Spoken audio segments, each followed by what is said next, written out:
Hello everyone and welcome back to another manga review. First of all, if you are new here, I try to post new book reviews almost every single day. So if you're looking for some summer reading inspiration, you just want to know what people are reading and what they think about it, or you're just nosy and want to hear my opinions, then maybe feel free to stick around. Now let's talk about today's entry in the series, and that is Volume 6 of Heaven's design team. This is what the cover looks like. It's a blue background. Each cover in the series I feel like has a very strong, prominent color in the background to kind of tell them apart, and we have some characters designing animals.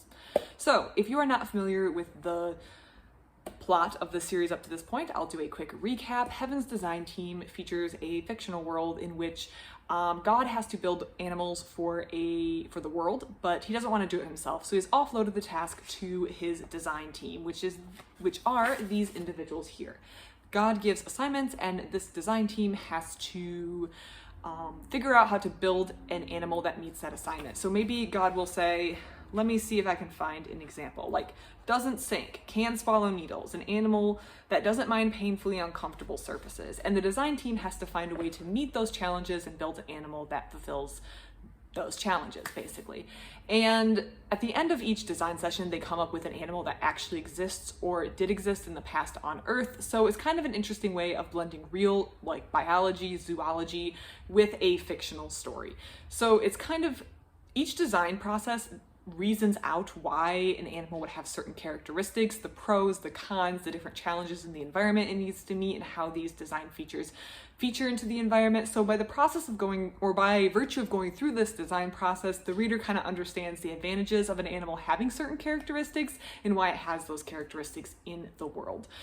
Overall, this series each chapter mainly focuses on design, so there's not a whole lot of outside plot driving the story along. I say that to mean there's not like an evil wizard taking over the world. There's not, it's not like a high school drama where two people have fallen in love. It's not like that kind of manga. I feel like this is the kind of manga that would be very enjoyable for someone who maybe leans towards enjoying a little bit more nonfiction, but would like to try either this genre of books, or just would like to try something that has a little bit more nonfiction mixed in. So even though it is a fictional setting, it has real animal facts, real interesting animal facts, and at the end of each chapter there is an entire nonfiction page where they show the animal they designed in the manga, they show the animal in real life, and they give some brief facts about the animal.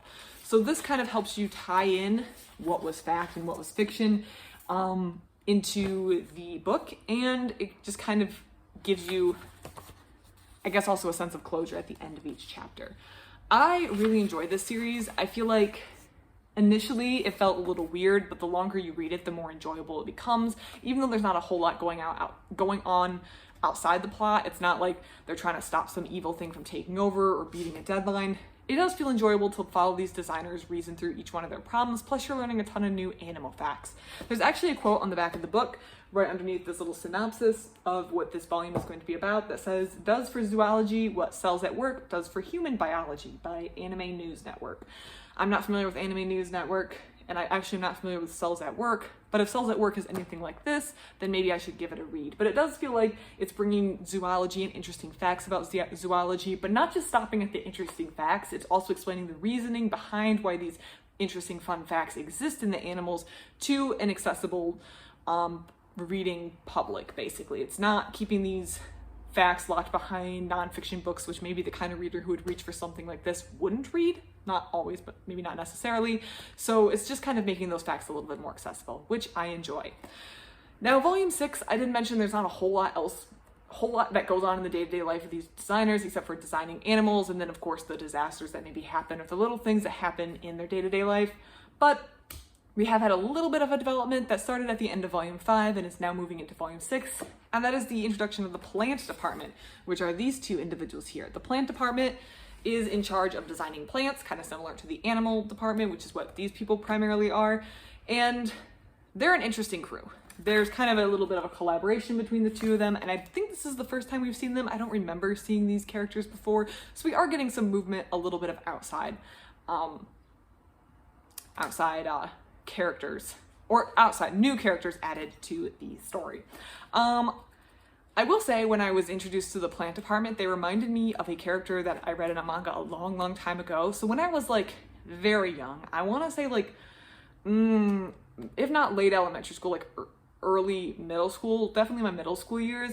The first manga series that I ever read or that I remember reading in completion was the series Fruits Basket. Do not know if that holds up. I read that a very long time ago, but I remember loving it when I was like 12 or whenever I read it. And there was a character, I do not remember his name, I just remember he was very exuberant, and I believe his character was also like the snake character. That character had the same energy that I feel like this plant department has. And that character from Fruits Basket was one of my favorites. I do remember that. Like, I have distinct impressions of his scenes from the manga still like burned into my brain. I remember liking him a lot. So I did like the plant department because I felt like the energy was a little bit the same. Now, of course, my memory of that old manga could be faulty, but I did like them, and I thought they were kind of a funny pair, and I hope that we see them again and there gets to be more crossover between the animal design department and the plants, because yeah, I just thought they were interesting addition, and they are featured heavily. So I hope volume 7, my library I don't think has volume 7, so I hope there is a volume 7. I hope it features the plant department because I really enjoy them. They're also in the back of the book right here. Just some fun guys having a fun time. So I really like them. I liked volume 6. I thought it was a great entry to the series. I think it's really enjoyable. I'm enjoying the series, and I hope that you, if you're reading the series, are enjoying it too. Or if you haven't read this series yet, you consider picking it up, obviously starting at volume 1 and seeing what you think about the series as well. If you have any thoughts on the series, any comments, anything you think I'm not reading but I should be reading, please let me know in the comments down below. I'd love to hear it. Otherwise, thank you so much for watching, and I hope you have a great rest of your day.